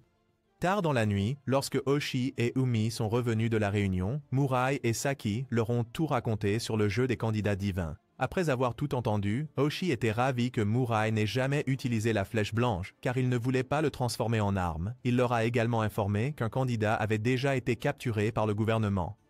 Umi a alors suggéré que Saki partage une paire d'ailes avec elle. Cela les aiderait à trouver d'autres candidats et lui permettrait aussi de voir les anges. Comme les ailes disparaîtraient de toute façon après 33 jours, ce n'était pas un problème, alors Saki les a partagées avec Umi. En recevant les ailes, elle a pu voler et voir Naz et Revel. Ils ont ensuite vérifié les informations sur les 12 personnes rassemblées par le FBI. Le meurtrier était également compté puisque Metro avait partagé des ailes et des flèches avec lui. Celle qui avait été capturée était la fille qui aimait la beauté, Yuri. 2 personnes n'avaient toujours pas été révélées. Hoshi a dit que demain, ils enquêteraient sur l'un d'eux, un prédicateur. Cependant, lorsque Murray l'a confronté et a bloqué sa voiture, l'homme n'a eu aucune réaction et aucun ange n'a pu être vu, donc il a été exclu. Le deuxième suspect était Mizuki, une personne complètement ordinaire, mais un jour, il a soudainement eu une très belle petite amie. Sans en dire beaucoup, lorsque Mizuki parlait avec sa petite amie, Murray est apparu, ne semblant pas différent d'un méchant. Dès que Mizuki a vu Murray tendre la main vers lui, il l'a supplié désespérément de ne pas le tuer comme Kanade. Voyant qu'il parlait trop, Murray lui a tiré une flèche rouge. Saki lui a demandé s'il avait des ailes, et il s'est avéré qu'il n'en avait pas. Tous deux ont supposé que Mizuki n'était qu'un candidat de 2e rang, donc le dernier candidat devait être de rang spécial. En utilisant les informations fournies par Hoshi, ils ont réussi à identifier le dernier candidat, un garçon Ikikomori. Cependant, il s'est avéré qu'il n'était également que de 2e rang. À ce moment-là, Mizuki a finalement avoué qu'il n'était pas réellement un candidat. Plutôt, il avait été tellement paniqué qu'il avait menti. Le garçon s'appelait Naka. Bien qu'il n'ait eu qu'une flèche rouge, il pouvait toujours l'utiliser pour tuer des gens. Sa conviction était d'utiliser la flèche rouge pour accorder à ceux qui voulaient mettre fin à leur jour une mort paisible. Par exemple, son grand-père, allongé sur son lit dans l'agonie, souffrant des machines qui le maintenaient en vie, Naka l'avait aidé à partir en paix. Quant à son père, qui avait été mentalement brisé après avoir divorcé de sa femme lorsqu'elle l'avait trompé, Naka lui avait donné une mort rapide avec une flèche rouge. Quant à sa mère et son amant, Naka les avait fait mourir de la manière la plus douloureuse. Cependant, Murai a dit que ce qu'il avait fait était contraire à la loi. En entendant cela, Naka l'a cru et a dit qu'il arrêterait. Mais avant d'arrêter, Naka avait l'intention de tuer son frère cadet pour qu'il n'ait pas à souffrir plus tard. Murray est intervenu pour l'arrêter, disant que la mort serait un tourment si Naka tuait tous ses proches puis mettait fin à sa propre vie. Cependant, Naka a insisté sur le fait qu'il l'accorderait comme un privilège spécial. En entendant cela, Mizuki intervint immédiatement pour soutenir Murai. Il a dit que même si Naka devait mourir, il y aurait des gens qui pleureraient pour lui. Et même s'il avait tué tous ses proches, il y aurait encore quelqu'un qui pleurerait pour lui, comme son propre ami, Kanade. C'était quelqu'un qui avait le rêve d'étudier à l'étranger, en Angleterre plus tard. Il était froid avec tout le monde, mais était adoré par les filles. Il n'aimait personne, y compris Mizuki, mais une fois, alors qu'ils regardaient des filles ensemble, il a exaucé l'un des souhaits anodins de Mizuki. Cependant, quand Kanade est décédé, tout le monde était très content, seul Mizuki avait pleuré pour son ami. Grâce à Kanade, Mizuki a même eu l'occasion d'engager la conversation avec de jolies filles, et sort maintenant avec l'une d'elles, et même si Naka n'avait personne du tout, il y aurait quand même des gens en deuil quand l'enfant est mort.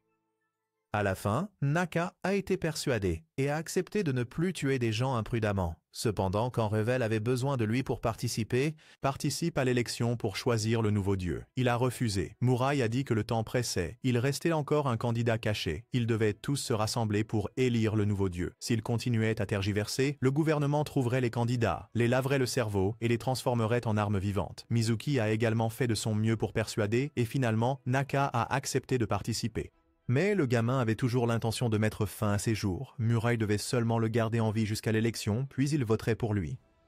Après cela, Murai a ramené tout le monde pour rencontrer Yumi et Oshi. Le petit morveux, Naka, en voyant une beauté pour la première fois, s'est recroquevillé dans un coin. Ils ont ensuite rassemblé les informations sur les candidats. Le gamin, Yuito, n'était pas réapparu depuis son discours. La fille, Yuri, était sous protection spéciale. Naka était déjà là, donc il ne restait plus qu'un candidat de rang spécial à apparaître. Il devait trouver le dernier et ensuite organiser l'élection selon le plan de Yuito. Le lendemain, Murai et Saki sont apparus en public pour attirer Yuito. Et en effet, peu de temps après, le garçon est apparu. Comme il admirait Murai, quoi qu'il dise, le garçon suivait. Les trois se sont ensuite envolés dans l'espace pour discuter. Murai a révélé son visage pour gagner en crédibilité. Puis Murai a parlé de coopérer pour trouver le candidat restant et organiser l'élection ensemble. Yuito a également accepté d'écouter. Murai lui a donné un téléphone pour un contact pratique. Avec l'affaire de Yuito réglée, c'était au tour de Yuri. Les 5 anges sont alors allés la voir et lui ont parlé du plan d'élection. Si elle acceptait, il l'aiderait à s'échapper. À l'extérieur, le groupe de Murai attendait déjà. Puis, à travers les caméras de surveillance, Yuri s'est effondré. Oshi, voyant cela, a immédiatement envoyé des gens pour vérifier. Et quand ils se sont approchés de Yuri, elle s'est soudainement levée et leur a tiré une flèche rouge. Elle leur a ordonné de la conduire à l'extérieur. Yuri a été mené hors de la zone de détention. Oshi a fait semblant et a fait entourer Yuri par des gens. Les gardes ont conduit Yuri dans une pièce et ont détruit toutes les caméras et les lumières. Un peu plus tard, Yuri a éclaté par la fenêtre et s'est enfui dans la forêt. Oshi a mobilisé toutes les forces pour l'entourer. Cependant, quand ils l'ont attrapé, ce n'était qu'un garde déguisé. La vraie Yuri s'était déguisée en garde et avait rejoint le groupe de Murai. Comme promis, le garçon, Yuito, a offert à Yuri une paire d'ailes en signe de coopération. Ils sont tous partis ensuite, volant une certaine distance, avant que Yuito ne se sépare volontairement du groupe, puisque tout le monde semblait ne pas encore lui faire entièrement confiance alors qu'il détenait la flèche blanche. Le lendemain, le Japon était en ébullition, alors que les gens se divisaient progressivement en factions pour voter pour Murai ou d'autres candidats comme Dieu. Dans le groupe de Murai, la plupart étaient d'accord pour qu'il soit Dieu et il ne restait qu'un vote du candidat restant. Cependant, Rebel avait dit auparavant que celui choisi comme Dieu devait d'abord avoir le désir de l'être, et depuis le début, Murai n'avait aucun souhait de le devenir.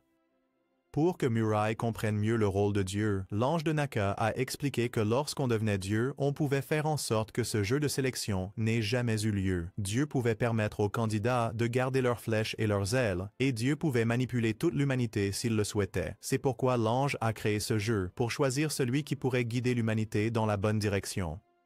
Quand Dieu était choisi, cette personne partait avec l'ange pour vivre au paradis. À ce moment-là, aucun des candidats ne voulait plus être Dieu. Il ne voulait pas quitter ce monde et Naka s'est proposé.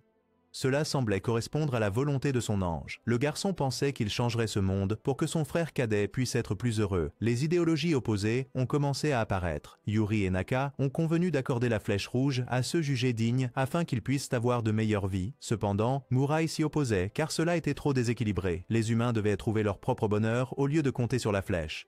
Voyant que cet argument ne mènerait nulle part, Yuito a suggéré qu'ils procèdent à un vote.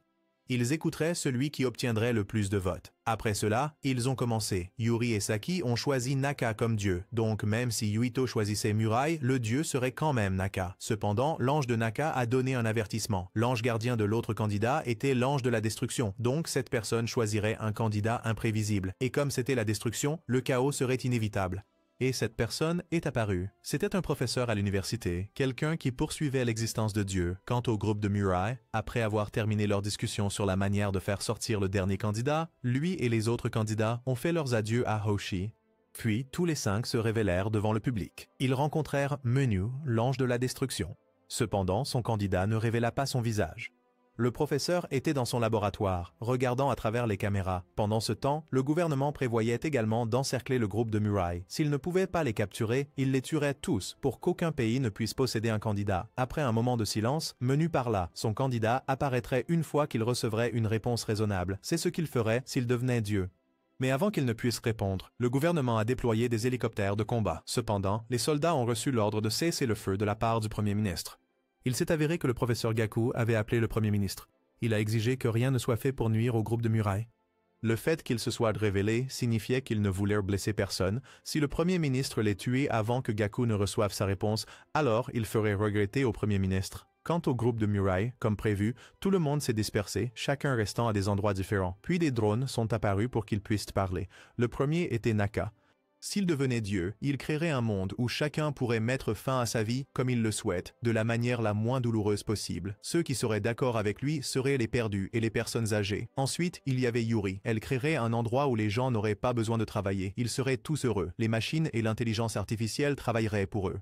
Mais presque personne ne l'a suivi. Ensuite, c'était Yuito. Il créerait un endroit où les gens pourraient s'amuser avec leurs amis. Les 3 réponses n'ont pas satisfait le professeur car elles ne traitaient que des problèmes sociaux actuels. Il voulait une réponse plus révolutionnaire. Saki n'avait toujours pas de réponse. Enfin, c'était Murai. Il a dit que s'il devenait Dieu, alors il ne ferait rien. Après avoir parlé, ils se sont tous rassemblés à nouveau. Puis le professeur est apparu devant le groupe de Murai. C'était Yonda.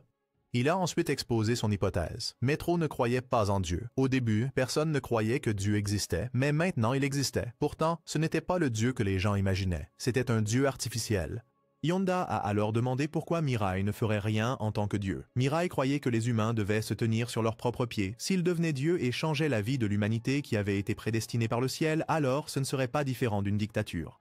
Puis, le professeur leur posa une question. Qui est né en premier, l'humanité ou Dieu? Yuri raconta l'histoire d'Adam et Ève, tandis que Yonda parla de la formation de la Terre il y a des milliards d'années. Après la formation de la Terre, les humains ont commencé à évoluer. Les primitifs chassaient et cueillaient et ont commencé à prier le ciel pour obtenir plus de nourriture et l'humanité a créé Dieu comme objet de leur prière. Et jusqu'à ce jour, l'humanité pratique des chirurgies et de l'ingénierie génétique. Tous ces actes impliquent du blasphème. Ils vont même dans l'espace. Ainsi, Yonda a dit qu'il était vraiment difficile de croire en l'existence réelle de Dieu au ciel. Yonda croyait que les dieux n'existaient pas. Mais quand il a été choisi comme candidat et a vu un ange, il a commencé à douter de sa propre hypothèse et il a dû reconnaître que Dieu existait vraiment. Yonda a commencé à chercher et à faire des recherches. Finalement, il découvrit un être qui survivait grâce à l'adoration des humains. Il absorbait l'énergie de ceux qui adoraient Dieu pour vivre. Cependant, quand il n'y avait plus beaucoup de gens pour adorer, son énergie diminuait progressivement et il mourait lentement. Ne voulant pas mourir, il a trompé les anges et a commencé cette sélection d'un dieu. Et ce que Yonda voulait vraiment faire, c'était mettre fin à l'ère des humains adorant les dieux. Il croyait que la connaissance, la science et la médecine aideraient les humains à surmonter les catastrophes sans avoir besoin de prier.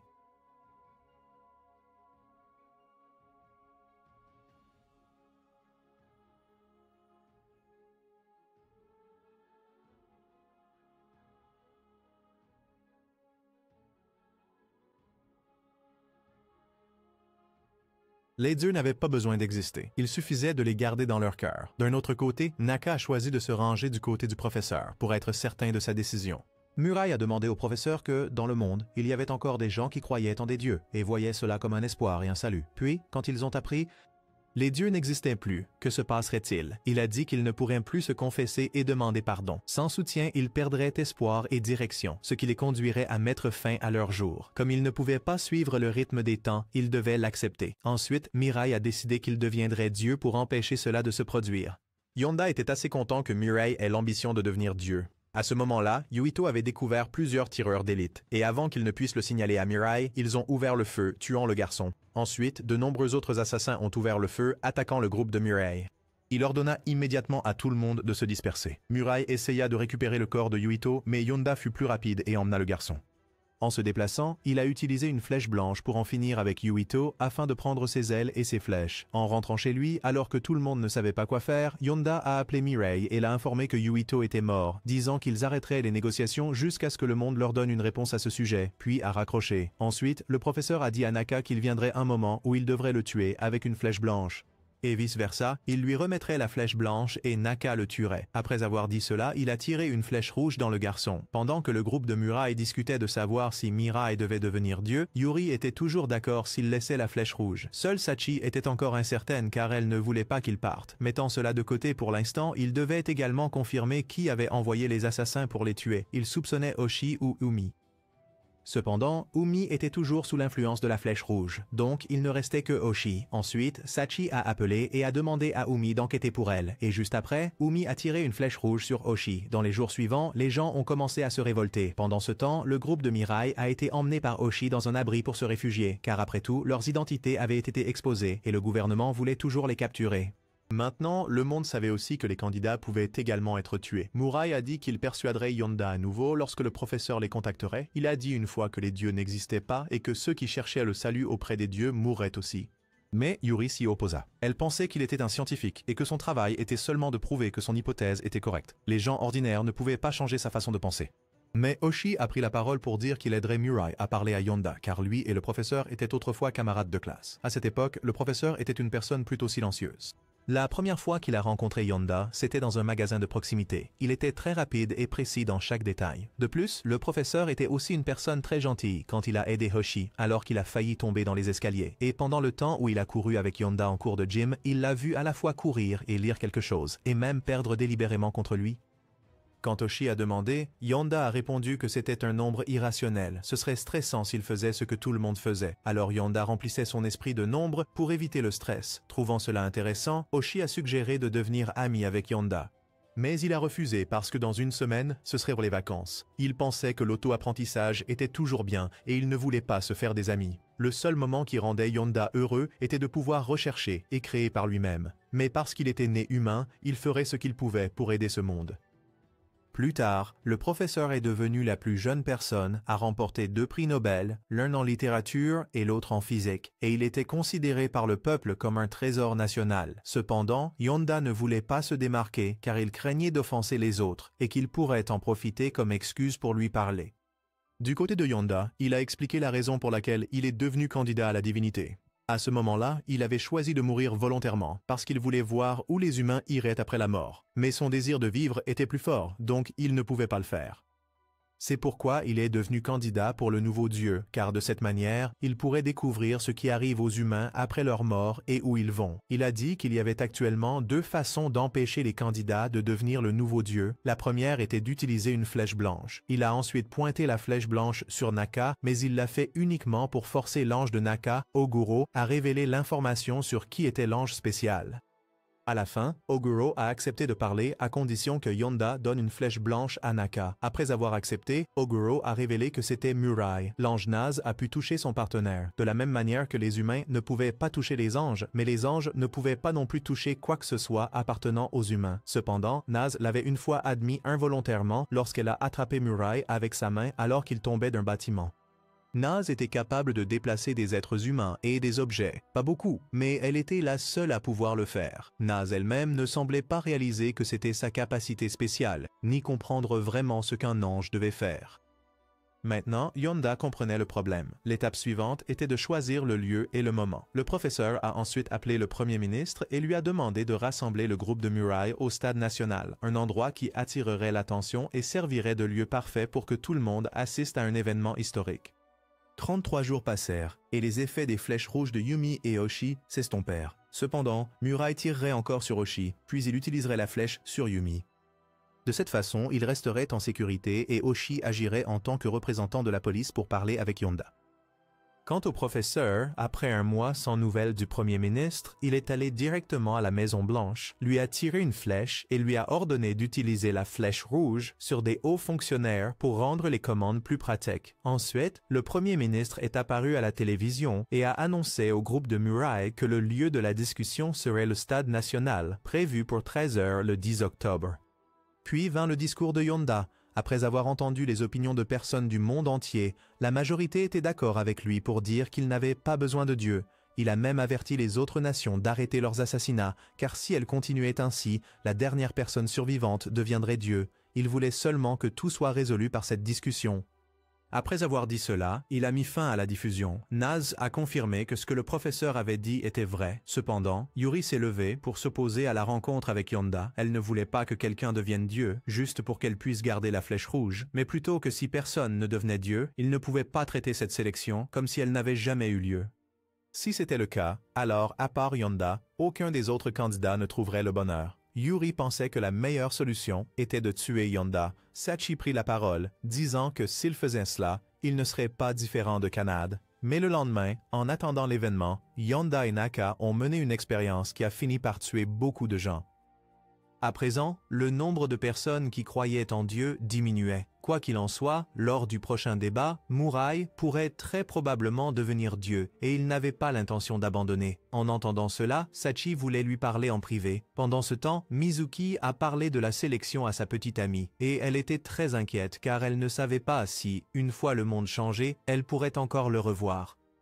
Mizuki la rassura en disant que peu importe qui devenait Dieu, Yonda les soutiendrait toujours. À ce moment-là, une étoile filante passa, alors ils firent un vœu ensemble. Quant à Mirai et Sachi, ils volèrent vers un sanctuaire, l'endroit où il avait obtenu ses ailes pour la première fois. 6 mois s'étaient écoulés et tant de choses avaient changé, à la fois en eux-mêmes et dans le monde.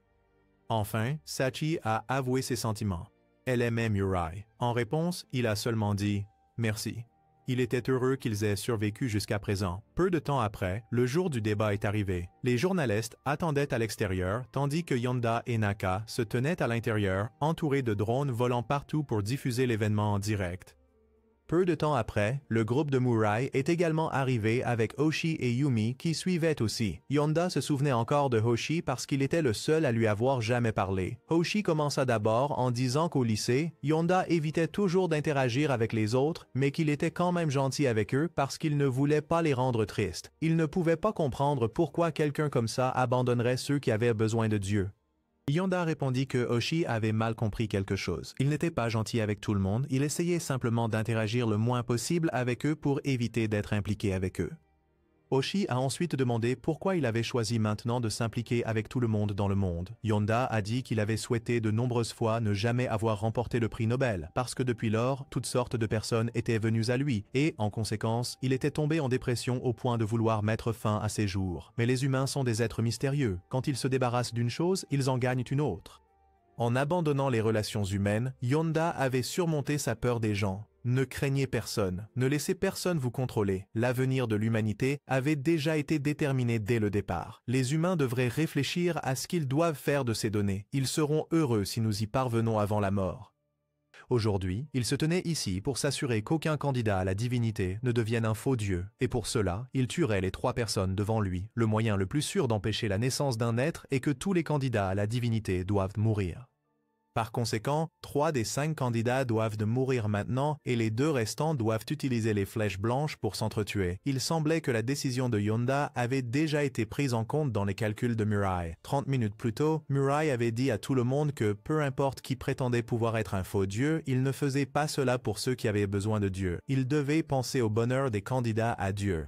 S'il ne pouvait pas persuader Yonda de choisir une personne pour devenir le nouveau dieu, alors il le tuerait. Après cela, tout le monde a discuté de ce que serait l'avenir de l'humanité, et il semblait que l'ange de Yonda lui avait menti sur la destruction de la Terre après 999 jours de la sélection si aucun nouveau dieu n'était choisi.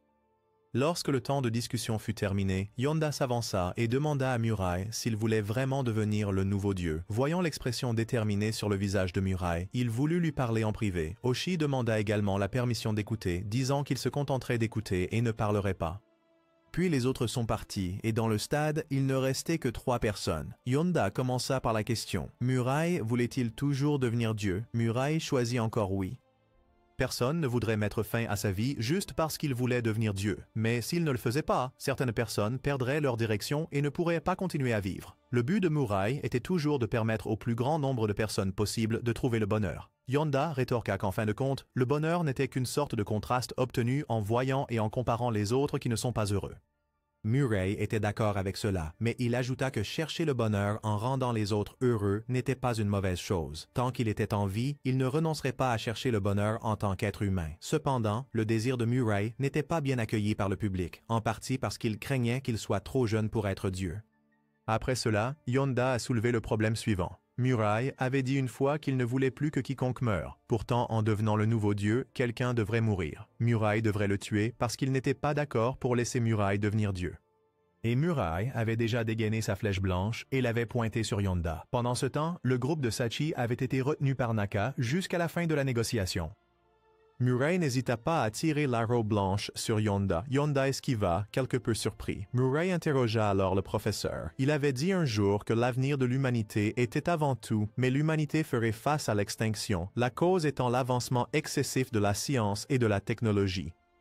Alors, pourquoi ne pas se tourner vers la science pour éviter l'extinction? Yonda répondit brièvement. Parce que le destin de l'humanité avait déjà été déterminé, il n'y avait rien dans le futur. Chaque moment prédéterminé coexistait ensemble. Et Murai croyait que seul Dieu pouvait avoir la réponse exacte, car Dieu avait vu à la fois le début et la fin de l'humanité. Si l'avenir idéal auquel Yonda pensait était pour le bien du monde, pour l'humanité, pour l'avenir, alors il le faisait tout seul. Les humains, après tout, ne vivent toujours que pour eux-mêmes. Même Yonda, comment pourrait-il se rapprocher de l'objectif, le bonheur ultime et ce qui rend les gens vraiment heureux? Terminer cette affaire avec le moins de victimes possible est le but final de Murai. L'avenir est le résultat du présent, pas quelque chose qui a été prédéterminé. Yonda a pris la parole pour intervenir parce que tout était terminé. Naka avait capturé Sachi comme otage. Il a exigé que Murai renonce à devenir Dieu s'il ne voulait pas que Sachi meure. Il a donné à Murai 30 secondes pour réfléchir. Finalement, Murai a été contraint de renoncer pour assurer la sécurité de Sachi. Yonda semblait très déçu. Il y a quelques secondes à peine, il se vantait de sauver des millions de personnes, mais maintenant, pour une fille, il a abandonné toutes ses vies. Murai n'a pas réfuté, mais a plutôt affirmé que la vie de Sachi était plus importante que les millions de vies là-bas. Murai croyait que l'amitié, l'amour ou la camaraderie étaient tous des mensonges. Il y a eu un temps où il pensait ainsi, quelque chose que Yonda ne comprendrait jamais, car il n'avait jamais ouvert son cœur à qui que ce soit. Ceux qui avaient vécu cela ne diraient pas que l'amour est trompeur. Murai croyait qu'il n'avait rien fait de mal. Aimer Sachi était la bonne décision. Sa déclaration venait de raviver l'intérêt de Yonda. Maintenant, il lui a dit de faire un choix, soit lui, soit Sachi mourrait. À l'origine, il ne le laisserait pas vivre une fois qu'il aurait renoncé à devenir le nouveau dieu. Le compte à rebours de 30 secondes a commencé. Au moment même où Murai était sur le point de baisser sa flèche, Nass a pris la parole. S'il mourait, alors il ne trouverait jamais son propre bonheur. Elle lui a rappelé la promesse qu'ils avaient faite lorsqu'ils se sont rencontrés pour la première fois. Murai irait chercher son propre bonheur et le trouverait au nom de sa famille disparue. Dans les 5 dernières secondes, l'image de Sachi refit surface dans son esprit et à la fin, il choisit toujours Sachi. Alors, il s'est laissé tirer par la flèche blanche de Yonda et juste quand elle n'était qu'à quelques centimètres, Nass s'est précipité pour le tirer de côté. Mais à mi-chemin du vol, elle s'arrêta soudainement et lâcha Murai. Nass avait été puni et rétrogradé pour avoir osé interférer avec la décision d'un candidat. Maintenant, Murai ne pouvait utiliser que la flèche rouge ou les ailes. Murai a choisi de garder la flèche rouge, puis a fait reprendre la flèche blanche et les ailes du côté de Sachi. Elle ne voulait pas que Murai meure, alors elle voulait échanger sa vie contre la sienne, mais en même temps, elle ne voulait pas mourir parce qu'elle voulait encore chercher son propre bonheur. Yumi a également frappé la psychologie de Naka. Le garçon avait tué beaucoup de gens, mais c'étaient tous des gens qui voulaient mourir, et il n'avait jamais tué quelqu'un qui avait la volonté de vivre, et même frappé par la flèche rouge, le garçon avait encore sa propre volonté. Naka valorisait la vie de chacun plus que la sienne, donc tuer quelqu'un qui voulait vivre allait à l'encontre de sa volonté. Ces mots frappèrent profondément l'esprit de Naka. Quant à Nass, bien que rétrogradée, elle exhortait toujours Murai à ne pas mourir ici. Cependant, il craignait davantage de voir Sachi mourir. Cela le rendrait malheureux. Il a ensuite dit à Oshi de le laisser tomber pour que Yonda le tue. Yonda a alors tiré la flèche blanche sur lui. Avant de mourir, il s'est excusé auprès de ses parents et de Sachi. À ce moment précis, Sachi s'est précipité pour le sauver. Tout le monde est revenu avec Naka. Le garçon s'est excusé auprès du professeur parce qu'il ne pouvait pas permettre aux autres de s'entretuer et la façon du professeur de s'assurer que personne ne devienne le nouveau dieu était de les faire s'entretuer. Il semblait que le professeur avait prévu cela, alors il voulait récupérer la flèche blanche. Naka hésita de nouveau. Juste à ce moment-là, Yuri, par derrière, prit la flèche blanche de Naka et tira sur Yonda, pensant qu'il allait mourir, mais non. Nas lui sauva la vie une fois de plus. Tout le monde était choqué et pensait qu'elle serait rétrogradée à nouveau. Cependant, Nas fut plutôt promu à nouveau, car ce n'était pas son propre candidat, donc cela n'était pas considéré comme une infraction aux règles. La raison, expliqua Nas, était que Mirai ne voulait plus que quiconque meure. Elle lui rendit la flèche blanche et les ailes, mais il refusa. Encore une fois, un autre ange sauva Yonda de la mort. Il a demandé pourquoi Naka avait choisi la trahison. Le garçon pensait toujours que ce qu'il avait fait était juste. Il a dit que c'était juste une pensée et une idée. Leurs vies doivent être décidées par eux-mêmes, et chaque décision qu'ils prenaient déterminerait la valeur de leur vie, et il ne voulait pas décider de la mort de quelqu'un pour satisfaire son désir égoïste. Le professeur a dit qu'il n'était pas un génie, il était juste un imbécile. Les soi-disant gens de génie l'appelaient ainsi uniquement à cause de ses réalisations. Il était vraiment insensé de penser que quelqu'un pouvait accomplir quelque chose, et ensuite les critiquer alors qu'il s'efforçait de l'atteindre. Yuri a dit qu'il était un hypocrite. Cependant, Naka ou les gens ne le voyaient pas comme un imbécile. Il avait créé beaucoup de choses et reçu de nombreux prix Nobel, à la fois grands et petits. Il criait les deux mots « génie » pour appeler Yonda. Le professeur a admis que Oshi avait raison. Parce qu'il évitait d'interagir avec la société, il ne pouvait pas comprendre les sentiments des autres. Pas d'amis, pas d'amour, un imbécile et un lâche. Il considérait les anges comme des démons. Muni continuait de lui chuchoter à l'oreille qu'il pouvait révéler la vérité sur cette sélection et découvrir la vérité. Mais il semblait que non. Il voulait seulement que l'humanité sache que Dieu n'existe pas. Après avoir dit cela, il est parti. Cependant, Mirai a pris la parole pour le conseiller. Les humains peuvent trouver le bonheur à travers les autres. Il a dit qu'il le faisait pour lui-même, mais en réalité, c'était pour l'humanité. Après avoir entendu cela, le professeur avait l'intention de mettre fin à ses jours pour que Mirai devienne le nouveau dieu. Il avait essayé d'atteindre la vérité en tuant tous les candidats. Il était trop fatigué. À ce moment-là, Naka prit la parole, disant qu'il deviendrait dieu afin de tout faire pour lui dire la vérité. Tout le monde avait déjà convenu que le garçon deviendrait le nouveau dieu avant de venir ici. Cependant, Dieu ne peut pas communiquer avec les humains et ils ne reviendront plus jamais ici. Mais Naka a quand même fermement décidé de devenir le nouveau dieu. Il s'est alors avancé et avec le consentement des candidats, Naka est officiellement devenu le nouveau dieu. Il est parti avec les anges et l'espace semblait s'arrêter. Naka effacerait tous les souvenirs du jeu à travers le monde, sauf pour les candidats. Après avoir terminé, Naka s'est fusionné avec l'ancien dieu et est devenu le nouveau dieu, puis est parti. Tout s'est bien passé et tout le monde est rentré ensemble. Peut-être que c'était le cas. Pendant qu'il était au paradis, Naka ressentait l'être que le professeur avait mentionné en lui. L'ange a dit qu'il faudrait beaucoup de temps pour que les deux fusionnent en un seul. Il a ensuite parlé avec l'ancien Dieu en lui. Il posa la question de savoir si Dieu est venu en premier ou si les humains sont venus en premier. Cependant, l'ancien Dieu dit que c'était Dieu qui avait créé les humains et que quelque chose avait créé Dieu avant que Dieu ne crée les humains. Naka devait trouver la vérité pour en faire rapport au professeur. Pendant ce temps sur Terre, la vie continuait de tourner. Yuri était revenu pour devenir l'assistant du professeur et il recherchait toujours la flèche rouge que Naka avait laissée derrière lui, tandis que Mirai et Saki avaient prévu de se marier à l'avenir et d'ouvrir une boutique de fleurs, même s'ils n'étaient pas encore sortis ensemble. De nombreuses années plus tard, Mirai se présenta aux parents de Saki. Les deux commencèrent à vivre ensemble. Leur vie était en effet heureuse.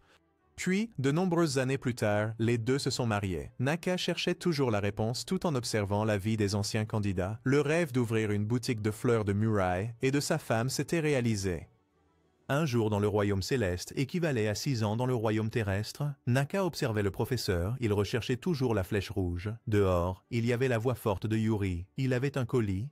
En l'ouvrant, c'était une fleur envoyée par Mirai. Yuri ne s'attendait pas à avoir aussi un ami. Le professeur répondit que ce n'était pas un ami, mais un camarade, bien que dans son cœur, il était rancunier que Mirai ait perdu son temps, mais sa bouche souriait toujours. Les vies des autres se sont également améliorées progressivement. Oshi a été promu directeur.